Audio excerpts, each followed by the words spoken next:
The last few years have seen riots multiply and cities burn as people rendered impotent by the violence of the state have begun to vent their rage at their oppression. This rage, like all rage, has grown and grown until, like all rage, it has hurt the innocent as much as it has targeted the guilty. Those in power are even using the military directly against the people. You might expect those of us here to write a scathing denunciation of such violence given our support of non-violent civil disobedience. And it is true that none of us here celebrate such destruction, but to focus on the destruction itself and ignore the context in which that violence has occurred, why it has occurred, is to ignore the real lesson here in what has to be done to not just end the violence, but to take meaningful steps to keep it from happening again.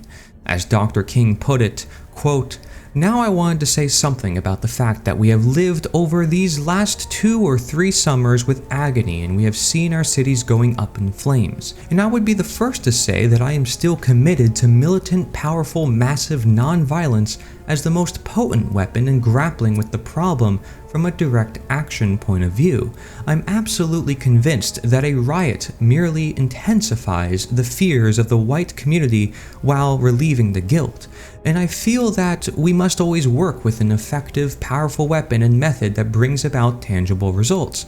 But it is not enough for me to stand before you tonight and condemn riots. It would be morally irresponsible for me to do that without, at the same time, condemning that contingent, intolerable condition that exists in our society.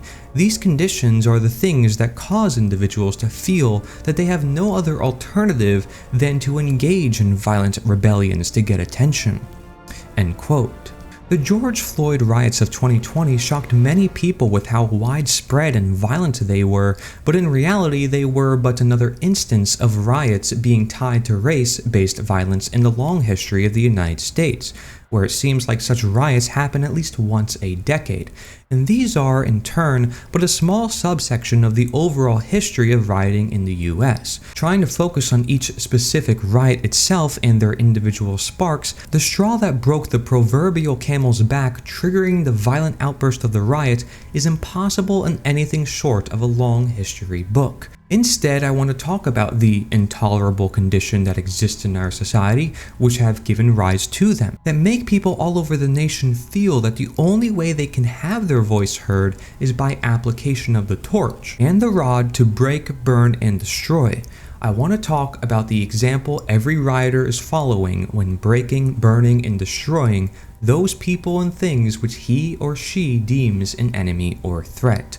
I want to talk about the state. The war of all against all. The state is often lauded as the only means by which peace can be obtained. The argument goes something like this: people are not angels, therefore they must be controlled. But the organ of control is the government. The government issues edicts or laws that are designed to restrain the people and force them to observe good behavior.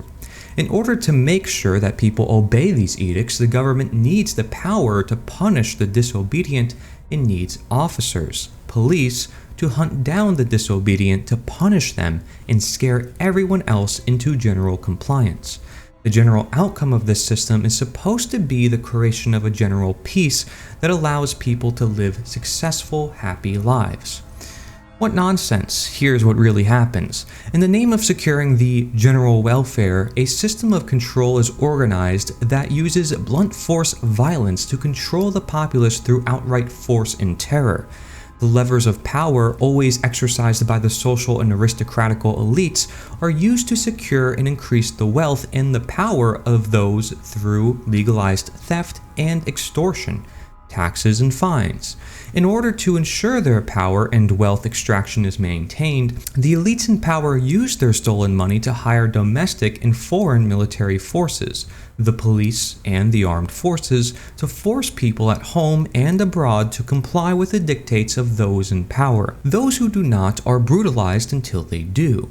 They are kidnapped, assaulted, robbed, and imprisoned until they comply. If they refuse to comply with this program of terror and dare defend their lives, their liberties, and their properties, then they are killed.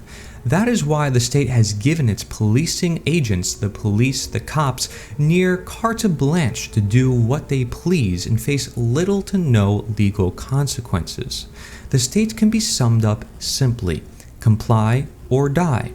It is also no accident that this same organization controls the educational system. Those in power well understand the wisdom of Solomon.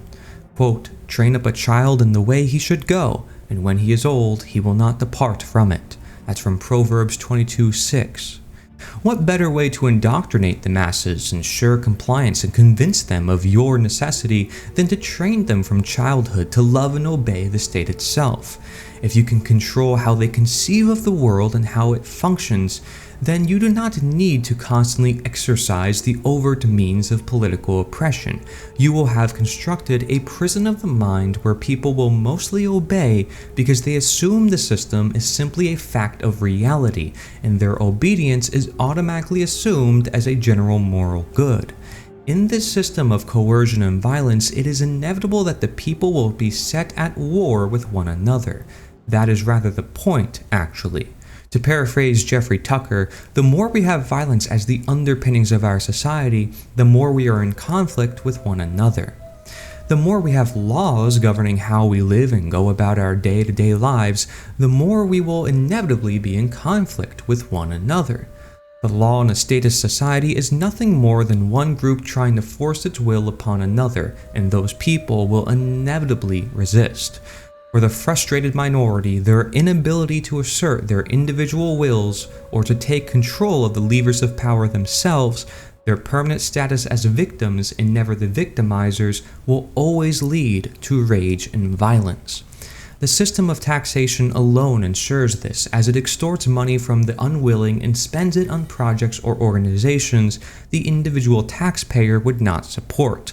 People naturally resist being forced to fund things they oppose, and the power of the state to rob one group to fund the utopian plans of another means the two groups will always see each other as enemies, fighting each other over the taxing and funding powers.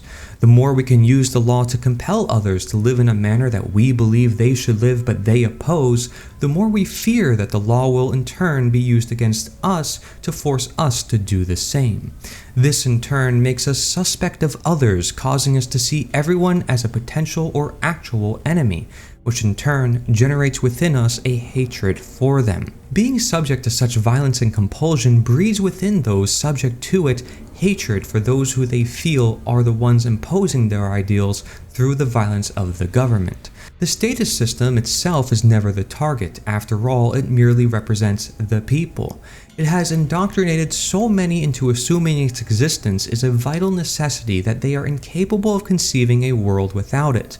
So, people end up hating not the system which allows authoritarianism, totalitarianism, racism, sexism, nationalism, and all the other forms of oppression to exist and function. Instead, their hatred is redirected against some other target form, a them, and the goal becomes assuming the reins of power to punish them.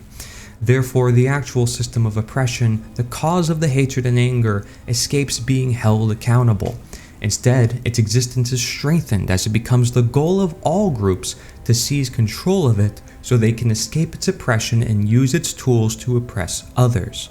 The result of this is that the state, through its very function, creates an unending war between the parts of society over the power and plunder to be gained by controlling the reins of power, all justified by the ideology of the state. The result is social chaos where hatred is increased as political limits narrow and everyone who isn't aligned with you is your enemy trying to destroy you, an endless war of all against all where the only victors are the politicians in power and their politically connected friends. Methods of the state applied privately. So how are riots an outcome of this system? It is rather straightforward. Riots are merely the methods of the state applied by private persons. The robbery, death, and destruction wrought by a mob is merely the small-scale private enacting of the methods and ideas that people have been taught to exercise through political methods. Looters are merely taxing the stores for the good of the public themselves. The beating and killing of people by the mob is merely a repetition of the state's willingness to hunt down and kill any and all who threaten it under the guise of treason or crime. From childhood, we as a people have been taught that the people have the right to enact violence and brutality through mass action. There is no difference between the right or wrong of that violence, whether it first goes through the convoluted rituals of the state or the masses merely acting for themselves directly.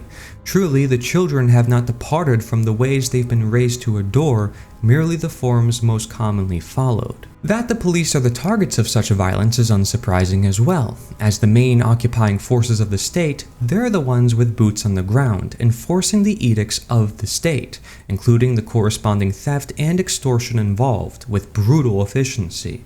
They, as opposed to the presidents, governors, and mayors, become the symbol of the state and end up being the targets of the rage of the populace, and not unjustly so.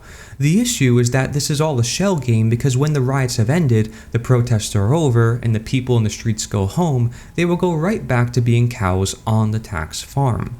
Why? Because the police will be the scapegoats that will be sacrificed for the continued preservation of the system of statist oppression.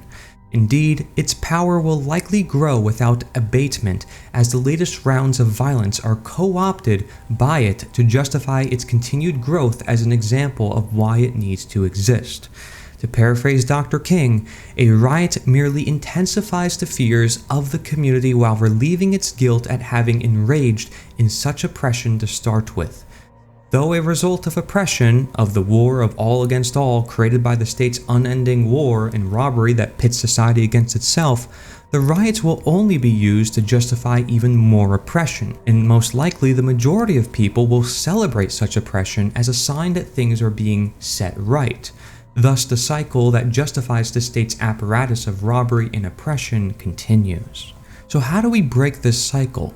Famed French theorist Frédéric Bastiat once observed, quote, "When plunder becomes a way of life for a group of men in a society, over the course of time they will create for themselves a legal system that authorizes it and a moral code that glorifies it." End quote.